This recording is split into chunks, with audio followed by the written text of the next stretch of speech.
the concept of embodied carbon has come to the forefront, where, okay, we need to reduce down the emissions associated with this building. Okay, to do that, I will insulate my building. And that will reduce down my operational energy consumption and therefore the carbon. But that insulation will come from somewhere, and that insulation will have an embodied carbon component to it. So the trade-off today is about how do we ensure that in the long term that we're reducing carbon emissions, not just in terms of the energy that's used to run these buildings, but also in terms of the energy that's used to create the materials that go into making these buildings more efficient. So there's a real trade-off to be had, and it changes year on year based on supply chain and the carbon intensity of the grid. The challenges, the trade-offs, and the evolving landscape around building retrofit. That's our topic for discussion on this episode. Stay tuned, the conversation is fun and interesting as always.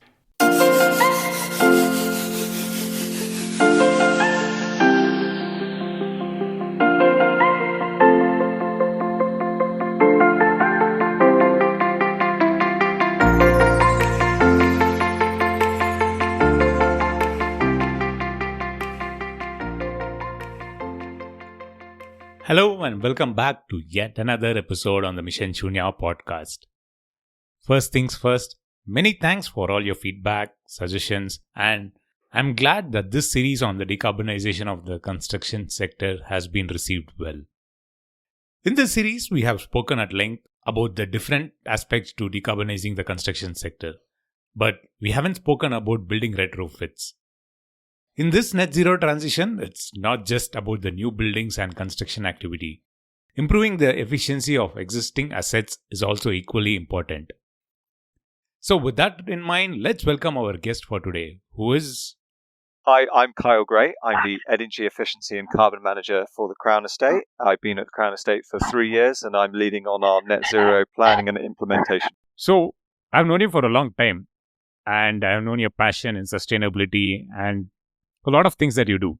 But in today's context, especially for the conversation that we are going to have, so you are now with the Crown Estate. So how has your journey been so far until where you have come? Yeah, great. Effectively, I've been in the industry probably about 10 years. So what we studied together, I want to say 11 years ago, Girish, and it's been quite a journey since. Yeah. So I started out as a mining engineer. I moved into sustainable building services, and then 3 years ago, I had the opportunity to join the Crown Estate as their energy efficiency and carbon manager to support their net zero journey.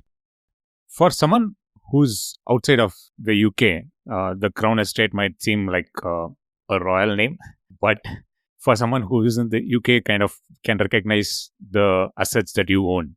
So can you just quickly summarize the kind of assets that you own? Sure. So, yeah, you're 100% right. Naturally, there are links to the royal family or the monarch. So the Crown Estate is a unique business with a rich history. The Crown Estate is owned by the monarch in right of the crown. This means while the king owns the estate during his reign, it's not his private property and he does not manage or make decisions about the assets. We're actually an independent and commercial organization that was created to provide value back to the country. So we are a company for the country. Interesting. In terms of assets, it's actually very broad. So we have prime real estate in central London across Regent Street and St James's. We have rural land across the whole of the UK, including England, Wales and Northern Ireland. There's actually a separate Crown Estate Scotland, and they have a very similar remit to us.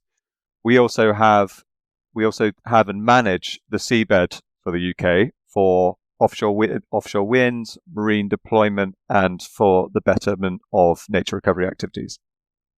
That's like a wide span, if I had to put it that way. But for a group that is such rich in history, how did this thought about getting to net zero, having a decarbonization roadmap come about? Yes, it's a really good question. I think this really has got to hark back to our guiding purpose. So our purpose statement is to create a lasting and shared prosperity for the nation. This purpose statement was renewed approximately about 2020 when our new CEO joined, and he really wanted to bring a passion for sustainability. And the Crown Estate, as its connection to the monarchy and in its long-term ownership, really has that opportunity to consider the long term and the long-term prosperity. And I'd say that's really closely aligned to sustainability and the definition of sustainability. And as or in my particular field, the climate crisis is really cooling, and therefore net zero was just one of the really key elements that make up our purpose. That's interesting. With a purpose statement like that, I think it was quite natural to kind of align or think about net zero at this point in time with a lot of things that is happening around. So when after this thought and come about, like, how did you set your long-term goals in this plan? What is like the transition roadmap that you have set? What are the targets that you have?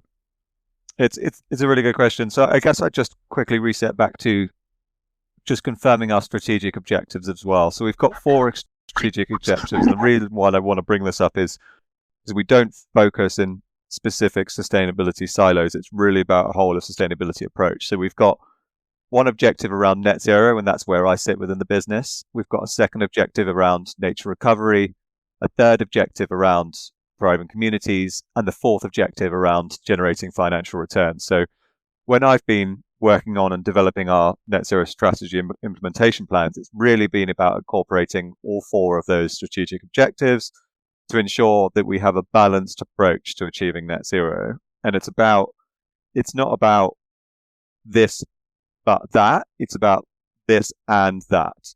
How can we achieve all 4 of those items across our whole portfolio? So from a net zero perspective and a target setting perspective, realistically, the best thing we've done and can look at is UNFCCC Paris Agreement. What does that mean for us? What is the best available science right now telling us that we need to do? And it's confirming that we need to be 1.5 degree aligned as a business. So we've been working and reviewing the best available guidance and evidence that's out there. That includes the SBTi Net Zero Standard. It includes the Oxford Principles. It includes Race to Net Zero. And we've been trying to adapt those approaches and incorporate them into our business. As I said at the beginning, we've got quite a broad type of business and a very broad supply chain. So it's a complicated job to try and convert what does 1.5 degree aligned actually mean in physical targets. Correct. Having the broad set of 4 pillars that kind of have a foundation, if I were to put it that way, and then looking at net zero, looking at the frameworks, and then looking at how it aligns with the overall objective of the brand is something that's very good. But in terms of the net zero approach in itself, you mentioned about all the frameworks, all the principles that you kind of want to follow. Like if we look at an particular example or particular asset class, if you were to look at that, I understand most of the assets that you have are more, if I close to 100% are already built assets. In this, what is the kind of levers that you can tap into to kind of achieve your objectives? No, absolutely. So in terms of net zero, we've got 2 pillars, or the way that we approach it. We've got decarbonising our business and contributing to UK net zero. So in terms of that specific asset class, you're mentioning the built environment. So that would be our key assets in central London and the surrounding regions. And let's take a typical Regent Street office that we might have. It's being constructed in late 1800s, finished in the early 1920s. So these buildings are over 100 years old. They've got listed facades, they've got cultural elements that need to be retained, but they were designed in an environment which was different to today. It was completely different climate, the needs of the occupants and the designers were different from today. So they are particularly difficult buildings to retrofit and refurbish, but they do bring incredible value to the tourists and the people who visit central London. So we've got to be really careful about how do we manage the climate crisis? How can we ensure our buildings are net zero aligned, but how do we also maintain the cultural significance that they currently hold? So if we take let's walk through a journey of that typical building type. I think energy efficiency is absolutely key. I think energy efficiency as a concept has been around for a good 25 years and it's really key to the delivery of net zero. And the challenge today is around what is the right approach to that. When we were studying together, the approach at that point in time was lean design principles. How can we insulate buildings to reduce the heat demand and reduce the amount of energy used to cool and heat those spaces, and then moving from gas boilers to air source heat pumps, so moving away from fossil fuels and moving to an electric approach. Those principles are still true, but they're changing. The grid's carbon intensity is reducing. The concept of embodied carbon has come to the forefront, where, okay, we need to reduce down the emissions associated with this building. Okay, to do that, I will insulate my building. And that will reduce down my operational energy consumption and therefore the carbon. But that insulation will come from somewhere, and that insulation will have an embodied carbon component to it. So the trade-off today is about how do we ensure that in the long term that we're reducing carbon emissions, not just in terms of the energy that's used to run these buildings, but also in terms of the energy that's used to create the materials that go into making these buildings more efficient. So there's a real trade-off to be had, and it changes year on year based on supply chain and the carbon intensity of the grid. Correct.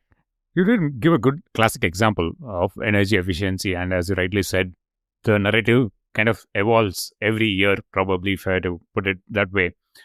And it's a good objective that you look at sourcing materials also, because the carbon intensity changes, and rightly said, the grid is greener every year, so all this has to be considered. Is that the only major challenge in kind of retrofitting, like sourcing the right material, sourcing it from the right source, and comparing it with conventional already existing systems? Is that the only challenge in retrofitting, or do you have other major challenges as well?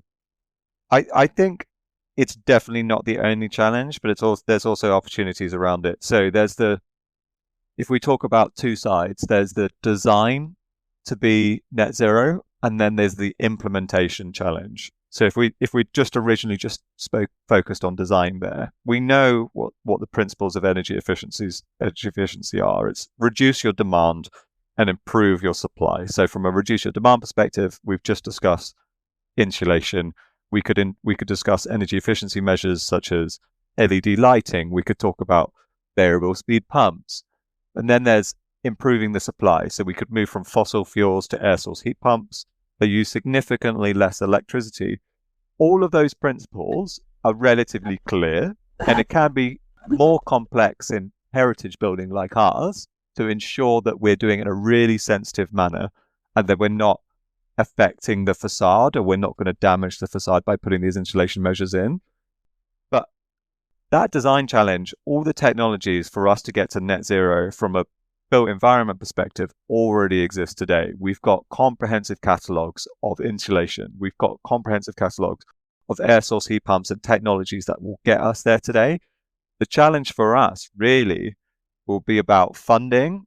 It will be about implementation. So how can not just us as the Crown Estate, but other organizations, how can they find the capital, upfront capital, because these changes are relatively costly to fund these, but also generally, it's easier to retrofit or refurbish a building when the occupants aren't there and when you no longer have tenants. It can also be a challenge, because if you don't have any tenants, you don't have an income. So the real challenge here is, how far do we push these refurbishments, and can we refurbish with tenants in situ? That's a valid point. Retrofitting has this inherent challenge. You didn't mention about funding, so I will get to that point later.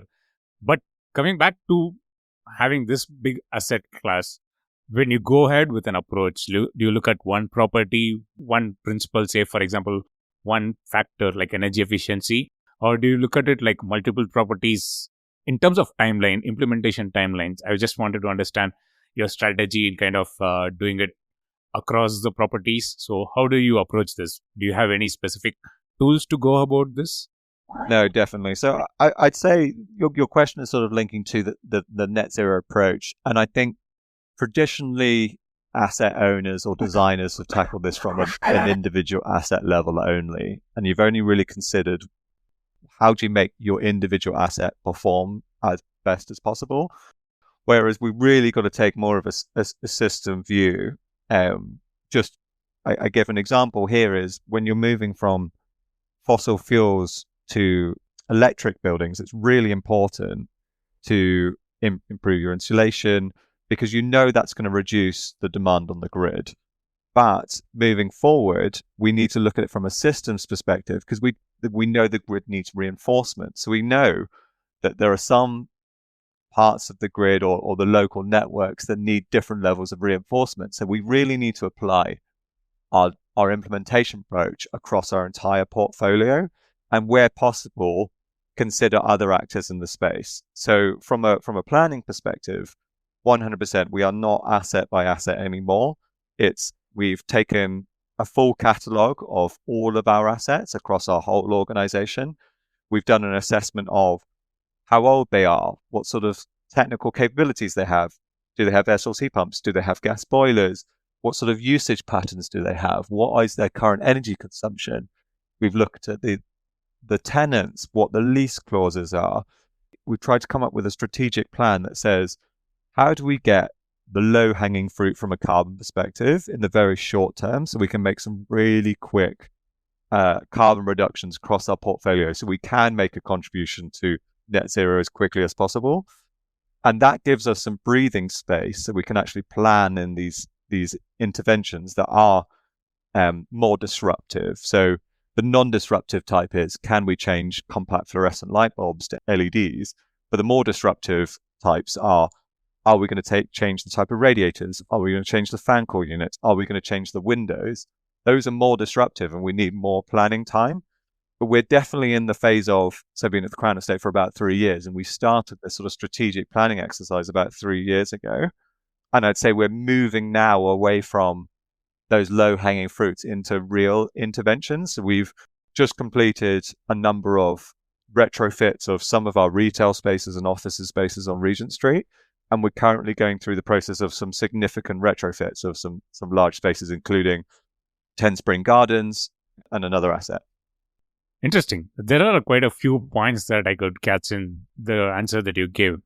One is, of course, having a portfolio of projects that you do and also grabbing on quick wins, like, for example, in some assets, energy efficiency and so on. So that brings me to my next question. So what are the typical timelines for a particular project, particular asset?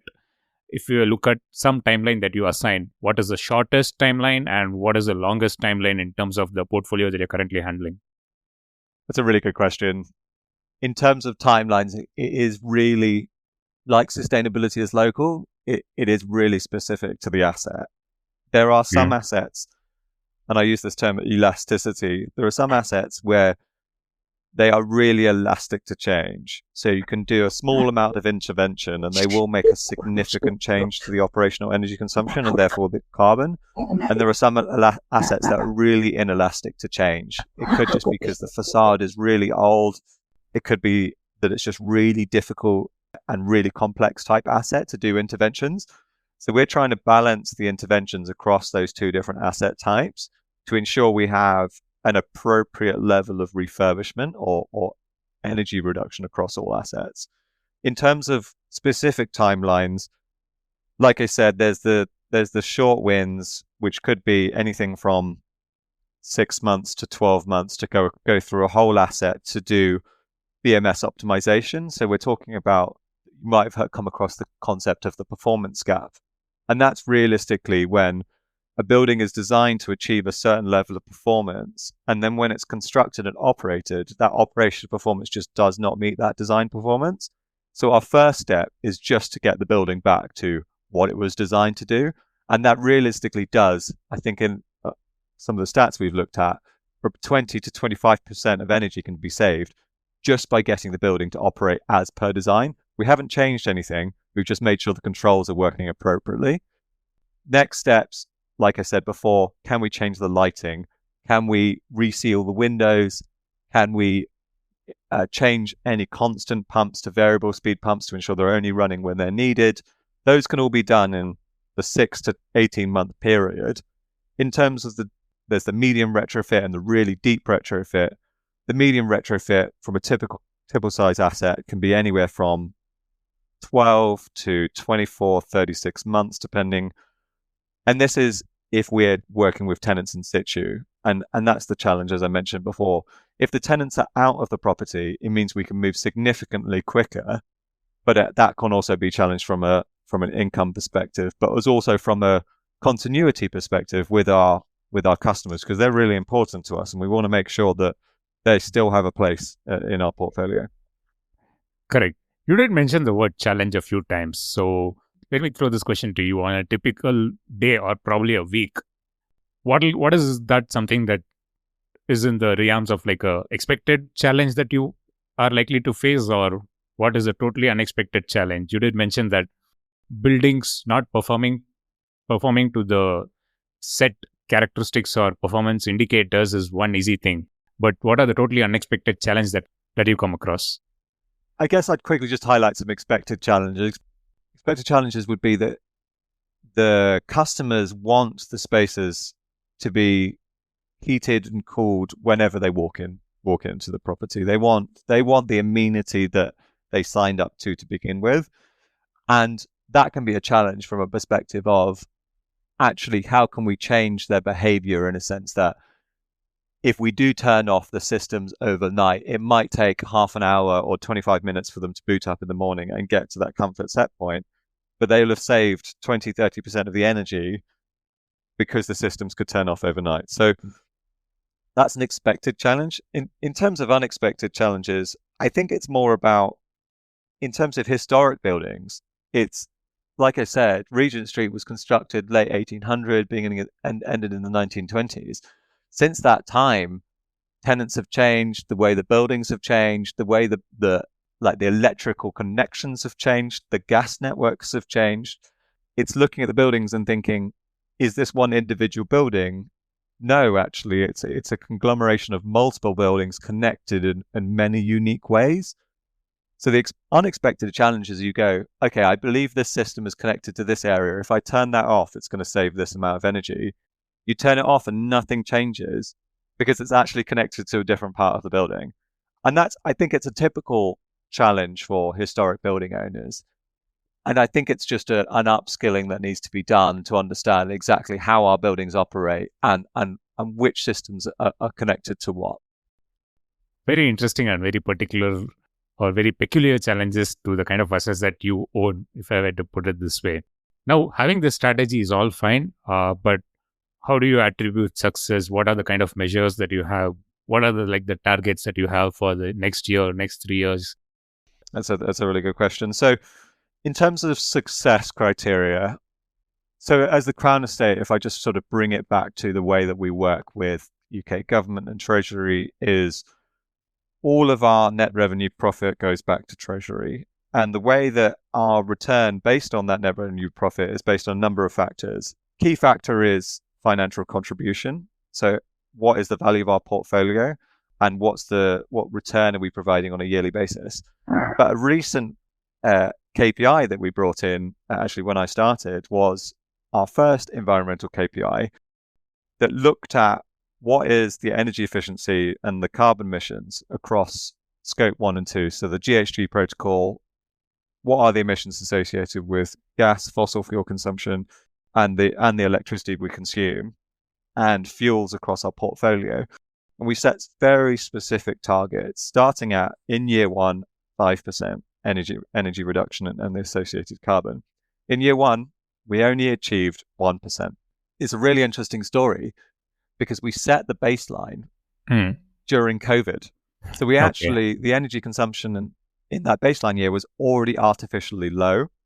So therefore we had a return to work, we had increased tourists coming back into the city. And although our net consumption only went down by 1-2%, if you'd actually done that on an intensity basis, it probably should have gone up to, it should have seen an increase of 3 or 4%. So from an actual true net perspective, we might have actually achieved that 5% target. But we have continued to extend that target. So in year 2, we extended it to 10%, and in year 3 we extended it to 18%, which we actually achieved. So that's how we're holding ourselves up to a standard in terms of how year on year are we showing that we're actively reducing energy consumption and actively reducing the carbon emissions associated with our real estate portfolio. That's an interesting point on having environmental KPI. But I should ask the big question for a group like Crown Estate, and financial performance is also very key. So how do you decide on what projects get the go-ahead for retrofitment and what projects are kind of not pursued? It could be due to different reasons, but I would like to understand it from a big asset owner like you. How is the financial metric actually taken into account? Because naturally, going net zero is not something everyone wants to pursue. So is it really financially viable for a group like Crown Estate?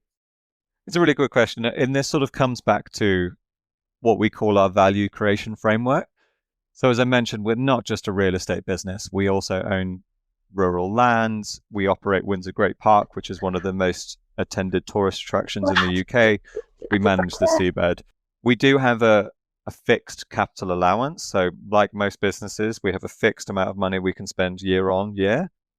And we have to allocate that appropriately to where we think we will create the most value. And when I talk about value, I'm not talking about solely financial value.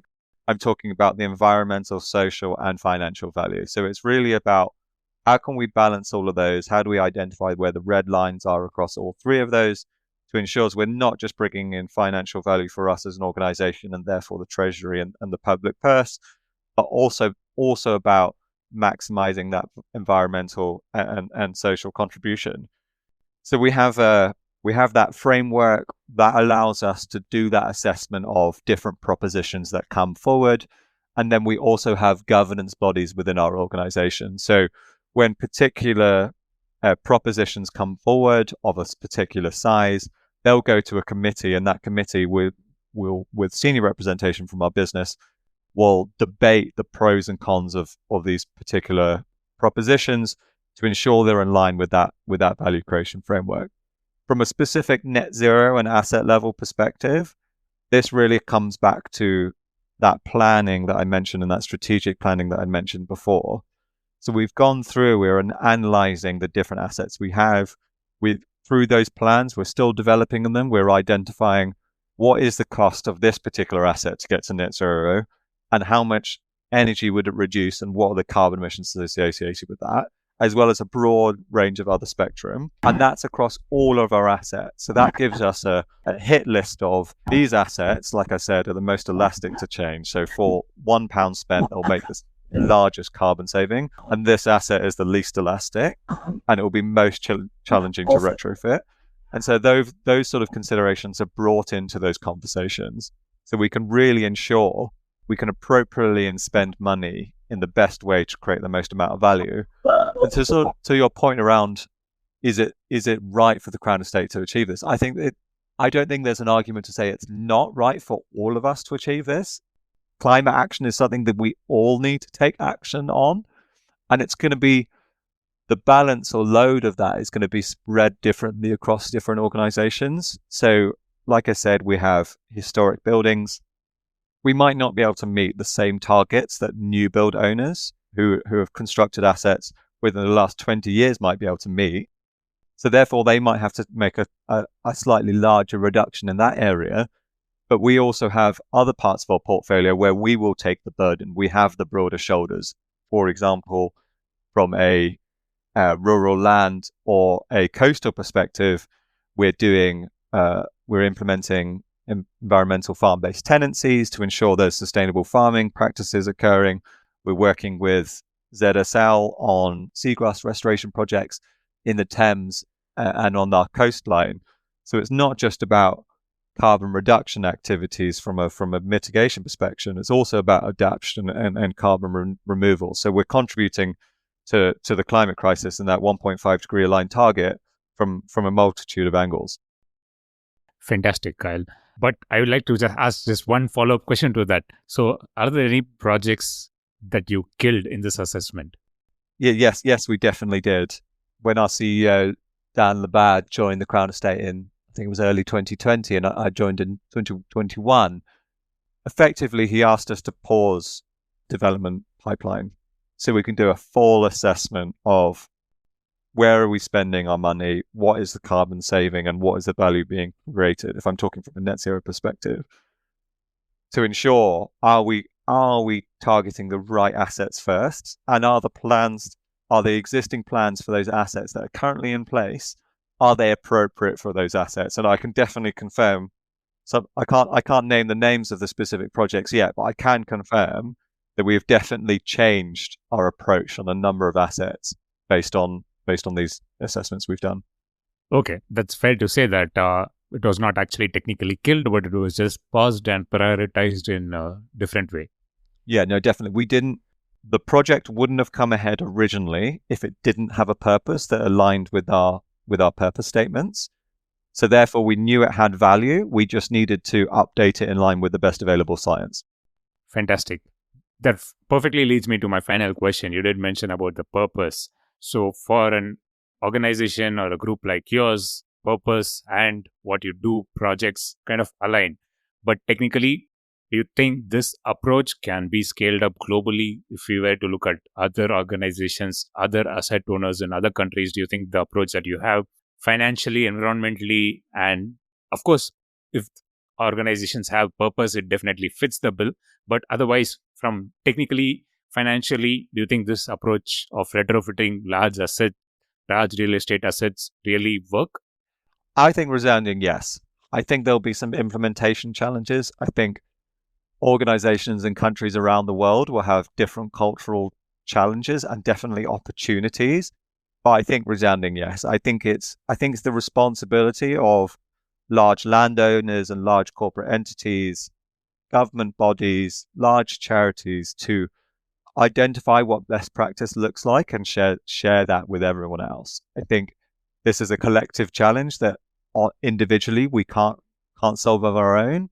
But if we all come together, share our resources, share what best practice looks like, share training, share motivation, do podcasts exactly like this, Girish, I think, yes, definitely it can be applied elsewhere. From a value creation framework perspective, that's not unique to our business. So like I said, our strategic objectives align with almost very closely with the definition of sustainability.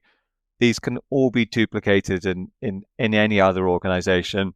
Yes, other organizations are going to have different particular challenges, and it may not be as easy for them to prioritize nature recovery, net zero, and thriving communities above their financial priorities. But we can see within the market that businesses that take that environmental and social lens in the long term can have better returns. And as the climate is changing, and as biodiversity is changing, and as the markets are changing, we know that our business needs to be resilient to change. And we can see that businesses that do change and start adapting to these changes early on will be more resilient to those changes in the future. So I think it's an imperative that businesses start to consider broader sustainability in terms of their value. And I definitely think it's possible. Wonderful. From all the years that I've known you, I think the passion for this bigger purpose has just has been amplified in a big way. As always, a pleasure chatting with you, and particularly on topics like this where you're really passionate. I think the conversation itself is an example of that. Thanks, Kyle, for taking time to join me on the conversation today. No problem. Thank you so much for having me on. And that was a wrap on yet another conversation on the show. As Kyle mentioned, retrofit has its own challenges with assets being occupied and other activity going along all through the year. The key for a large group like the Crown Estate is to look at both the short wins and also the long wins that involve big projects. Because every site and asset makes a difference if you have a big vision statement like them. In the end, sustainability is very local, and asset-like interventions are required to get to portfolio level success. So with that, it's also a wrap on this series. I will get back with yet another series very soon. The production work is already underway. If you like this, please share it to your friends, family, and beyond. Feedback is welcome as always. missionshunya@gmail.com is the ID for all your feedback. And not to forget, special support from Jacob and Team Terra Generation for all the media work in this series. Terra Generation is a content agency specialized in telling stories in climate, biodiversity, and sustainability. You can follow them at terrageneration.com. So until next time, which will be pretty soon, this is Girish Shivakumar signing off. And as always, thank you for listening.